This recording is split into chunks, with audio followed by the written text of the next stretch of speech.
Have you ever faced a choice where no rules were written and no one was watching, yet something inside you told you what was right or wrong? That quiet whisper is your conscience. It may not speak loudly, but it has the power to shape the kind of person you become. In today's world, where temptations and distractions are everywhere, listening to your conscience matters more than ever. Our conscience is not just a personal guide, it's the foundation of a healthy society. Laws may tell us what is legal, but conscience tells us what is moral.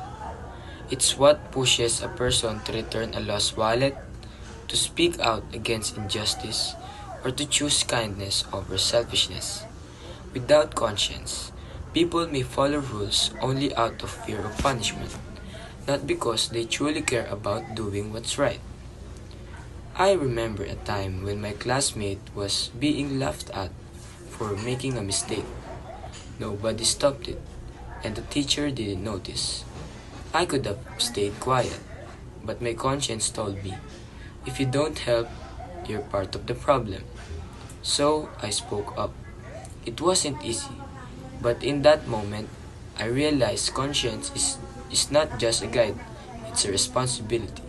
It asks us to act even when it's uncomfortable, because doing the right thing often is.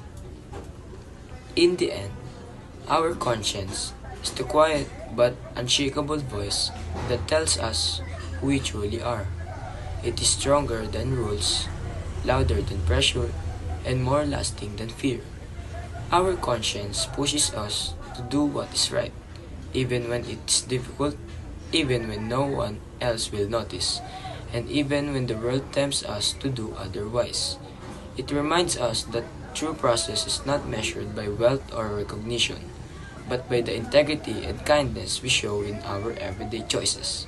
If we ignore it, we risk losing not only the trust of others but also the respect for ourselves.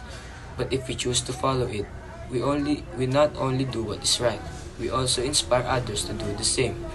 A society built on people who listen to their conscience is a society built on trust, justice, and compassion. So let us never ignore that inner voice, because in every choice we make, our conscience is the one that will define our character and shape the world we leave behind. Our conscience is like a light in the dark. Ignore it and you might lose your way. Listen to it and you will walk with clarity and purpose. So I challenge you. The next time your conscience whispers, listen. Let it shape your actions, your words, and your choices. The world doesn't just need people with knowledge. It needs people with conscience. And that begins with you.